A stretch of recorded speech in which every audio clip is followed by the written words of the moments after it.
સુરતના વરાછા વિસ્તારમાં આવેલા જગદીશનગર પાસે સુરત મહાનગરપાલિકાનો સ્વામી દયાનંદ સરસ્વતી ઉદ્યાન ખાતે ગંદકીનું સામ્રાજ્ય જોવા મળી રહ્યું છે।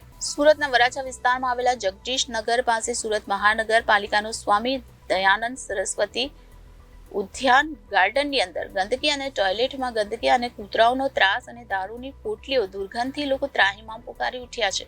ત્યારે મોર્નિંગ વોક કરવા માટે આવતા રહીશોના કહેવા પ્રમાણે સ્વામી દયાનંદ સરસ્વતી ઉદ્યાનમાં કસરત કરવાના સાધનો તૂટી ગયા છે અને ગાર્ડનની અંદર પાણી જ્યાં છાંટવાનું હોય ત્યાં નથી છાંટતા અને સવારમાં જ્યાં ઘાસ ન હોય અને ત્યાં યોગા કરવાના હોય ત્યાં પાણી છાંટી દે છે। તેના કારણે સવારમાં ગાર્ડનમાં કાદવ થઈ જાય છે, જેના કારણે યોગા કરી શકાતા નથી અને દોડ લગાવીએ તો ગાર્ડનમાં રહેલા કૂતરાઓ કરડવા દોડે છે। તો ગંદકી દૂર થાય અને કસરતના સાધનોને રિપેરિંગ કરવામાં આવે અને આ ગાર્ડનને ગંદકી મુક્ત થાય તેવી માંગ કરવામાં આવી છે। કઈ જગ્યા છે ને શું કહેવા માંગો છો? અમે દયાનંદ સરસ્વતી ઉદ્યાનમાં છીએ। દરરોજ કસરત કરવા આવીએ। અમે છેલ્લા 7-8 વર્ષથી અહીં આવું છું। વારંવાર જાણ કરવા છતાં, કોર્પોરેશનમાં ફરિયાદ કરવા છતાં આ ગાર્ડનનો જે સુધારો થવો જોઈએ તે સુધારો થતો નથી અને જ્યાં પાણી છટાવવું જોઈએ તો વૃક્ષોનો જે જગ્યાએ જે રીતે પાણી પાવું જોઈએ એની જગ્યાએ જ્યાં ખાલી માટી જ છે, લોન નથી, ત્યાં પાણી નાખી દે અને કાદવ કહે છે અને કરે છે અને કસરત કરવા માટે જે લોકો આવે છે અહીંયા પોતાના સ્વાસ્થ્ય સુધારવા માટે જે લોકો આવે છે અહીંયા, તો તેમને કસરત કરવાની જગ્યા મળતી નથી, સમજ્યા? અને જે કસરતના સાધનો છે જર્જરિત થયેલા છે, એને વારંવાર રિપેર કરવાથી વધારે ઉપયોગ રહેતો નથી, વારંવાર તૂટી જાય છે, તો એ સાધનો બદલાવી કાઢવા જોઈએ અને એની જગ્યાએ નવા સાધનો સારા મૂકવા જોઈએ। પ્લસ આ ગાર્ડનમાં સફાઈનો બિલકુલ અભાવ છે, ગાર્ડનનું મેન્ટેન બિલકુલ નથી। આ ગાર્ડનની જે લોન છે, લોન કેટલા વર્ષોથી ઘસાઈ નીકળી ગયેલી છે, તે લોનને વ્યવસ્થિત પાથરવી જોઈએ। પાણીની વ્યવસ્થા સારી છે પણ એનું મેન્ટેન વ્યવસ્થિત નથી। પ્લસ અહીંયા ચોકીદાર નથી, નિયમિત ચોકીદાર નથી, નિયમિત માળી નથી, સમજ્યા? એટલે આ ઘણા બધા તકલીફો એવી છે કે અહીંયા પછી પશુ ફરતા રહે, કૂતરાઓ બધા ફરતા રહે છે, જ્યારે કોઈને કરોડોના બનાવ બની છે ત્યારે એવો તકલીફ થાય છે, તો એ માટે પણ ધ્યાન રાખવું જરૂરી છે।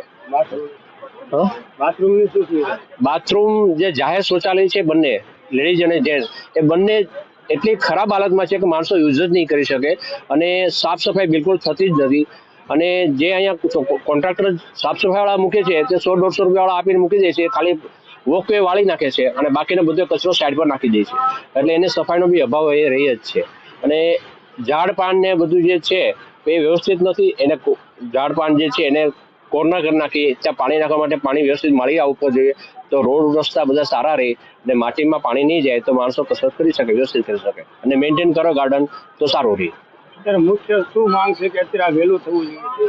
મુખ્ય માંગ એ છે કે જે પાણી જ્યાં ત્યાં નખાઈ જાય છે એ નહીં નાખવાનું, લોન વ્યવસ્થિત બનાવી દેવાની, લોન વ્યવસ્થિત બનાવ, પાણી છાંટવાની પદ્ધતિ અલગ જ છે લોનની, એ પદ્ધતિ મુજબ પાણી છાંટો। બીજું કે ઝાડને જે આપણે ગ્રીલ મારેલી છે, ગ્રીલની બાજુમાં જે નેટ છે ત્યાં મહેંદીની વાડ કરો, એટલે મહેંદીની વાડ કરવાથી ગાર્ડનનું સુશોભન વધે। પ્લસ અહીંયા દારૂનું જે દૂષણ થાય છે એ દારૂનું દૂષણ બંધ થાય તેવી વધારે સારું છે, કારણ કે એ થવાથી ઘણા અસામાજિક તત્વો બી અહીં બેસીને કામ કરે છે, બેઠા હોય છે, એટલે આવેથી સામાન્ય ઘરના લોકોને તકલીફ થાય છે, તો એ દૂષણ દૂર કરવું। પ્લસ અહીંયા એક દિવાલની કોર્પોરેશનની ગાર્ડનની દિવાલ છે તેનો હોલ પાડી દીધેલો છે, તે હોલનું મેન્ટેન કરી બંધ કરી દેવું। આવું ઘણું બધું મેન્ટેનન્સ કામ ગાર્ડનમાં કરવાની જરૂર છે। જી, આપનું નામ? રાઠોડ યોગેશ। યોગેશભાઈ, આજે તમે જે કસરત કરવા માટે આવ્યો છો સવારે, હા, અહીંયા અમે સવારે 6 વાગ્યામાં આવીએ છીએ, પણ અહીંયા બધું વાતાવરણ ચોખ્ખું નથી, બધી જ્યાં જુઓ ત્યાં ગંદકી અને કૂતરાઓનો ત્રાસ છે અને સવારમાં બધા આવીને ખરાબ વર્તન કરે છે અને અહીંયા સાધનો પણ બધા ખરાબ થઈ ગયા છે, એકેય સાધન સરખું નથી ચાલે એવું, એટલે સવારમાં કસરત કરવામાં બહુ તકલીફ થાય છે। કૂતરાઓનો પણ બહુ ત્રાસ છે અને અહીંયા આપણે જોઈએ તો કસરત કરીએ તો અહીંયા ગાર્ડનમાં પાણી સવારમાં છોડી દે છે, એના કારણે ગાર્ડન આખું ભીનું હોય, સાંજે પાણી છોડે ને તો સારું પડે, એમ સવારે સુકાઈ જાય। અને અહીંયા અસામાજિક તત્વો દ્વારા બધા આવે છે અને દારૂની બધું પીને પડ્યા રહે છે, તો એની સ્વચ્છતા જાળવે તો સારું પડે। Reporter Hitesh Prajapati, Janadesh news, Surat.